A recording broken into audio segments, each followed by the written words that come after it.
Hello बच्चों, आपका स्वागत है हमारे चैनल स्टडी विद प्रेम में। और आज के इस वीडियो में हम लोग कक्षा 7 भूगोल के चैप्टर नंबर 3 जिसका नाम है हमारी बदलती पृथ्वी, और इस वीडियो में इसके सारे क्वेश्चन और आंसर को देखने वाले हैं। आप लोग इस वीडियो को लास्ट तक जरूर देखिएगा। चलिए हम लोग क्वेश्चन नंबर 1 को स्टार्ट करते हैं। तो यहाँ पर क्वेश्चन नंबर 1 क्या रहने वाला है, निम्नलिखित प्रश्नों के उत्तर दीजिए। यहाँ पर आपको कुछ प्रश्नों पूछे जाएंगे, ठीक है, जिनका आपको उत्तर देना है। तो कौन नंबर का प्रश्न क्या है, पढ़िएगा पहले प्रश्न को। तो कौन नंबर का प्रश्न है, प्लेटें क्यों घूमती है। तो जो पृथ्वी में है, जो है पृथ्वी का जितना भी सतह है स्थल मंडल में, वो सारे प्लेटों पर बनी हुई हैं, ठीक है। तो प्लेटें क्यों घूमती है प्रश्न पूछ रहा है। तो इसका उत्तर लिखेंगे, पृथ्वी अंदर पिघले हुए मैग्मा की गति के कारण प्लेटें घूमती है। मतलब पृथ्वी के अंदर जो मैग्मा है ना, और जो मैग्मा गति करती है, गति के कारण प्लेटें घूमती हैं। तो कौन नंबर क्लियर है। उसके बाद चलिए देखते हैं ख नंबर का प्रश्न क्या है। ख नंबर का प्रश्न है, बाह्य जनिक एवं अंतर्जनिक बल क्या है। तो बाह्य जनिक और अंतर्जनिक बल क्या होता है, इसका हम लोग उत्तर देखेंगे। तो ख नंबर का उत्तर होगा, पृथ्वी के आंतरिक भाग में कार्य करने वाली शक्तियों को आंतर्जनिक बल कहा जाता है। पृथ्वी की सतह पर जो बल लगाते हैं उन्हें बाह्य जनिक बल कहा जाता है। तो जो अंतर्जनिक और बाह्य जनिक बल है ना, दो अलग अलग प्रकार के बल हैं। जो पृथ्वी के आंतरिक भाग यानी अंदर में जो बल लगता है, अंदर के भाग में कार्य करने के लिए जो बल लगता है, उस शक्ति को आंतर्जनिक बल कहा जाता है। और जो पृथ्वी के सतह पर बल लगता है उसे कहा जाता है बाह्य जनिक बल, ठीक है। ख नंबर हो गया। उसके बाद चलिए हम लोग देखते हैं ग नंबर का क्वेश्चन क्या है। तो ग नंबर का क्वेश्चन है, अपर्दन क्या है। तो अपर्दन का क्या अर्थ होता है। तो अपर्दन हो जाएगा, अपर्दन वो क्रिया है जिसमें सेलों का विखंडन द्वारा परिणाम स्वरूप निकले ढीले पत्थरों का जल पवन आदि प्रक्रमों द्वारा स्थानांतरण होता है। तो अपर्दन जो है, अपर्दन एक प्रक्रिया है। उसमें जो सेलों का विखंडन यानी पत्थरों का विखंडन होता है ना, उसके परिणाम स्वरूप जो ढीले पत्थर, जिन ढीले पत्थर के अंदर जल और पवन जाता है, उसमें प्रक्रम द्वारा जो स्थानांतरण होता है उसे ही अपर्दन कहा जाता है, ठीक है। ग नंबर हो गया। फिर घ नंबर का प्रश्न है, बाढ़कृत मैदान का निर्माण कैसे होता है। तो बाढ़कृत मैदान का निर्माण की प्रक्रिया को देखेंगे हम लोग। घ नंबर का उत्तर, जब नदियां अपने तटों से बहती है तो वो पड़ोसी क्षेत्र में बाढ़ के कारण बनती है। बाढ़ का पानी मृदा को एक अन्य सामग्री के रूप में ले जाता है और उन्हें बैंकों में जमा करता है। इस बयान में बाढ़ के मैदान का निर्माण होता है। तो देखिए, नदियां जो है अपने तटों से बहती है, और तटों से बहने के बाद जब उस समय ज़्यादा पानी हो जाता है तो पानी के बहाव के साथ वो मृदा को भी सामग्री के रूप में एक स्थान से दूसरे स्थान तक ले जाती है और एक जगह उसे जमा करती है। और जिस स्थान पर वो जमा होती है उसे ही बाढ़ का मैदान कहते हैं, और इस प्रक्रिया को बाढ़ का मैदान का निर्माण होना कहा जाता है, ठीक है। तो घ नंबर क्लियर है, समझ चुके हैं। घ नंबर के बाद देखते हैं क्वेश्चन क्या है। 4 नंबर क्वेश्चन है। 4 नंबर क्वेश्चन का प्रश्न है, बालू टिब्बा क्या है। तो बालू टिब्बा क्या है भाई, इसका उत्तर देखते हैं हम लोग 4 नंबर में। तो इसका उत्तर होगा, पवन चलने पर अपने साथ रेत को एक स्थान से दूसरे स्थान तक पहुंचाती है। जब पवन का बहाव रुकता है तो यह रेत गिरकर छोटी पहाड़ी बन जाती है, इसे बालू टिब्बा कहते हैं। तो बालू टिब्बा जो है ना, जब पवन चलता है तो अपने साथ रेत को एक स्थान से दूसरे स्थान तक पहुंचाती है। यह बात बिल्कुल सत्य है।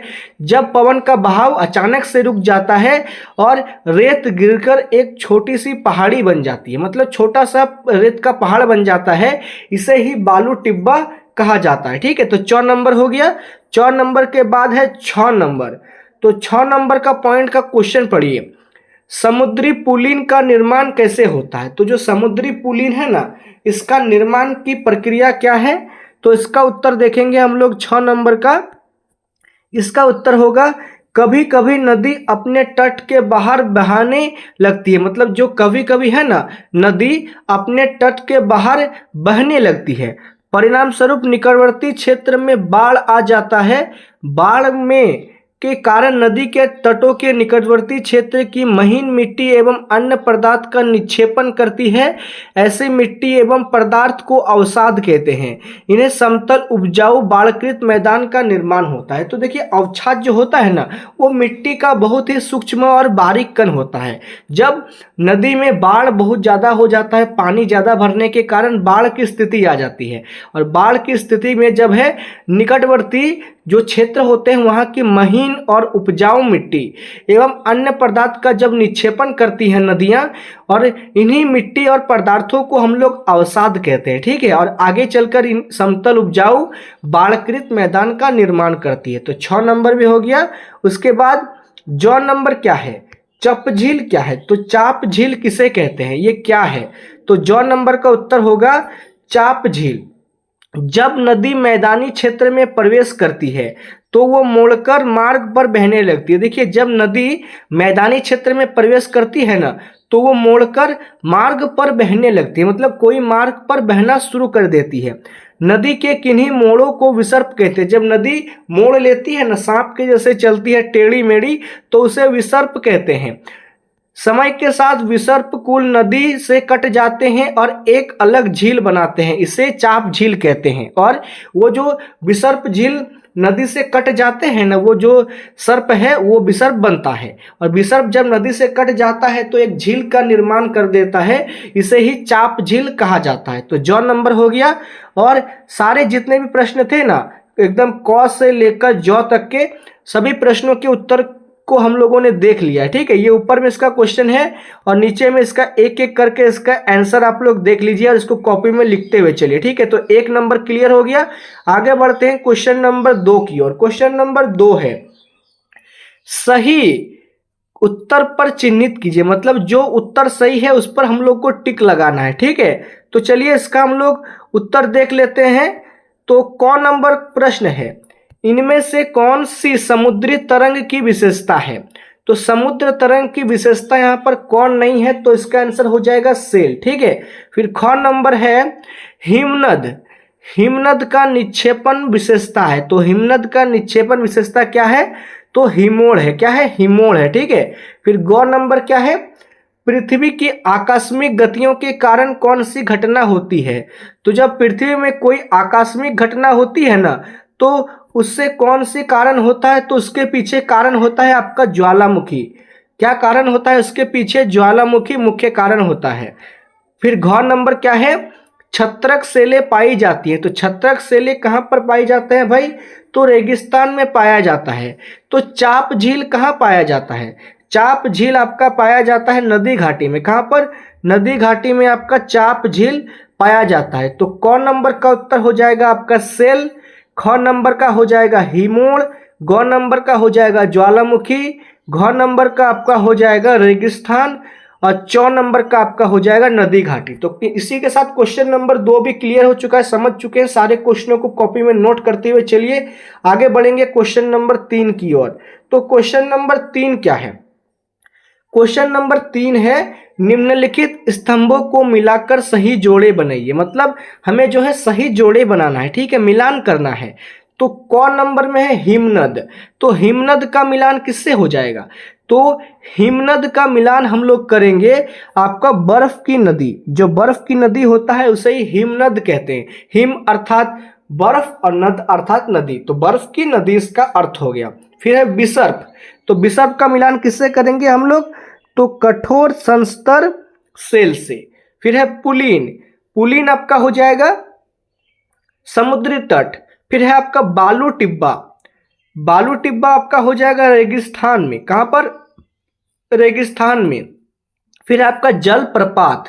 तो जल प्रपात का मिलान आपका हो जाएगा नदियों के साथ। फिर आपका क्या बचता है? भूकंप। तो भूकंप जो है ना, भूकंप क्या होता है? तो भूकंप होता है पृथ्वी का कंपन। सारे चीज़ों का मिलान कर लिया हम लोगों ने। अब इसका अगर आपको मिलान करने में किसी प्रकार का दिक्कत हो रहा है तो देखिए नीचे इसका उत्तर भी लिखा हुआ है। ठीक है, नीचे इसका उत्तर लिखा हुआ है, हिमनद का मिलान कीजिएगा आप लोग पॉइंट नंबर 3 बर्फ की नदी के साथ। बर्फ की बर्फ की नदी के साथ, हो गया। फिर विसर्प, विसर्प का मिलान कीजिएगा पॉइंट नंबर 7 में कठोर संस्तर सेल। फिर अब पुलिन, पुलिन का मिलान कीजिएगा 1 नंबर में समुद्री तट। फिर घ नंबर में है बालू टिब्बा, बालू टिब्बा का मिलान कीजिएगा पॉइंट नंबर 8 रेगिस्तान के साथ। फिर 4 नंबर में है आपका जलप्रपात, जलप्रपात का मिलान कीजिएगा पॉइंट नंबर 4 नदियों के साथ। फिर 6 नंबर में है आपका भूकंप, भूकंप का मिलान कीजिएगा पृथ्वी के कंपन के साथ। ठीक है, तो प्रश्न संख्या 3 भी यहाँ पर समझ चुके हैं आप लोग। आगे बढ़ेंगे हम लोग क्वेश्चन नंबर 4 की ओर। तो क्वेश्चन नंबर 4 क्या है, पहले पढ़िए क्या करना है इसमें आप लोग को। कारण बताइए, इसके पीछे क्या कारण है, प्रश्न के पीछे उसके कारण को हम लोग को बताना है। चलिए बताते हैं। कौन नंबर का प्रश्न है, कुछ सेल छत्रक के आकार में होते हैं, मतलब कुछ ऐसे सेल होते हैं जो छत्रक के आकार में होते हैं। तो इसका उत्तर हम लोग लिखेंगे, रेगिस्तान में हवा अपर्दन के लिए एक सक्रिय घटक होता है जो ऊपरी हिस्से की तुलना में सेल के निचले हिस्से को मिटा देता है। इसलिए कुछ सेल एक छत्रक के आकार के होते हैं जिसमें संकीर्ण आकार के व्यापक शीर्ष होता है। मतलब ये जो है ना सेल छत्रक एक प्रकार का छाता टाइप का होता है। ठीक है, जब रेगिस्तान में बहुत तेज गति से वायु चलती है तो पत्थर, जब रेगिस्तान में जो बालू होता है ना, रेत, उस रेत के कारण अगर कोई पत्थर से टकराता है वो रेत, तो धीरे धीरे उसका निचला भाग पत्थर का घिसता जाता है और घिसता जाने के बाद ऊपर वाला भाग बच जाता है, जिससे जो है एक छत्रक का निर्माण होता है और इसे ही सेल छत्रक कहा जाता है। ठीक है, तो कौन नंबर समझ चुके हैं, इसके पीछे क्या कारण था हम लोग देख लिए हैं। फिर ख नंबर क्या है, बाढ़कृत मैदान बहुत उपजाऊ होते हैं। तो क्या बाढ़कृत मैदान बहुत उपजाऊ होते हैं, इसके पीछे क्या कारण है, तो इसका उत्तर है बाढ़कृत मैदान बहुत उपजाऊ होते हैं क्योंकि बाढ़ में महीन मिट्टी की परतें जमा हो जाती है और अन्य पदार्थ जिन्हें तलछट कहा जाता है जो इनके किनारे पर खेती के लिए आदर्श होते हैं। मतलब जब बाढ़कृत मैदान बहुत ज़्यादा उपजाऊ होते हैं क्योंकि ये मिट्टी की जब महीन परतें जमा हो जाती है तब बाढ़कृत मैदान का निर्माण होता है और उन पदार्थ अन्य पदार्थ जिन्हें तलछट कहा जाता है ये खेत के ऊपर सतह में आ जाते हैं जो कृषि के लिए काफ़ी ज़्यादा महत्वपूर्ण और आदर्श माने जाते हैं। ठीक है, तो ख नंबर समझ चुके हैं।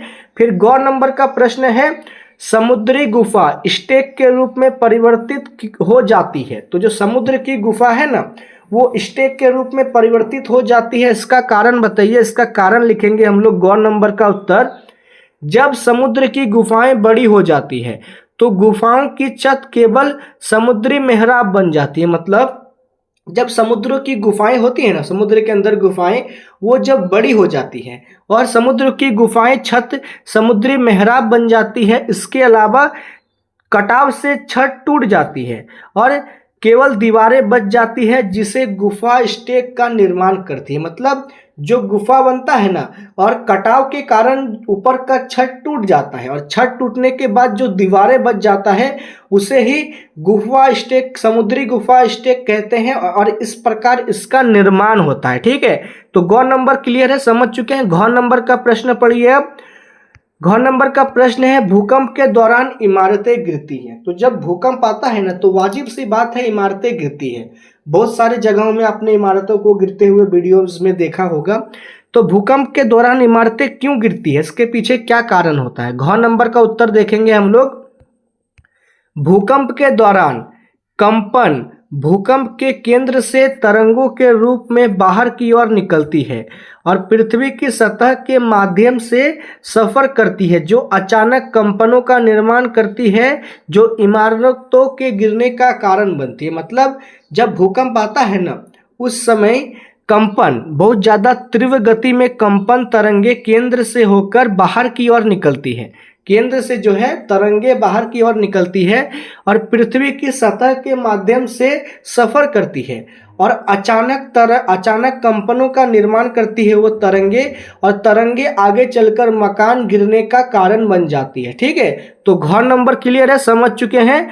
जो क्वेश्चन नंबर प्रश्न संख्या 4 था ना, इसमें जो हम लोग को क ख ग घ में जो 4 क्वेश्चन पूछा था उसका कारण बताने बोल रहा था, इसके पीछे क्या कारण है, सभी कारणों को हम लोगों ने देख लिया है। ये ऊपर में इसका प्रश्न है और नीचे में इसका क ख ग घ में इसका उत्तर लिखा हुआ है। सारे प्रश्नों को आप लोग लिख लीजिएगा, ठीक है। आगे बढ़ते हैं हम लोग क्वेश्चन नंबर 5 की ओर। क्वेश्चन नंबर 5 में एक क्रियाकलाप है, तो क्रियाकलाप का प्रश्न पहले पढ़िए। क्या प्रश्न है इसमें? प्रश्न है नीचे दिए गए चित्रों को देखें। यहाँ पर आपको कुछ चित्र दिया हुआ है, ठीक है, उनको आपको देखना है। वो नदी द्वारा निर्मित स्थल कृतियां हैं, इनकी पहचान और बताइए कि ये नदी के उपरदन अथवा दोनों का परिणाम है, ठीक है। तो प्रश्न पढ़ लिया। अब इसका हम लोग एक बार चित्र को देख लेते हैं, फिर इसका उत्तर देखेंगे, ठीक है। तो ये इसका चित्र है, तो ये जलप्रपात है, झरना है, ये नदी का कटाव है, ठीक है। देख लीजिए अच्छे से, क्वेश्चन को देख लिया। चलिए 5 नंबर का हम लोग उत्तर देख लेते हैं, ठीक है। तो पहले यहाँ पर एक साइड में चित्र है, स्थल कृति है और प्रकार, सेम टू सेम आपको अपने कॉपी में उतारना है, ठीक है। ये पहला जो चित्र है, ये चित्र किस चीज का है? तो ये चित्र है आपका झरना का। किस चीज का? झरना का। और झरना का निर्माण कैसे होता है?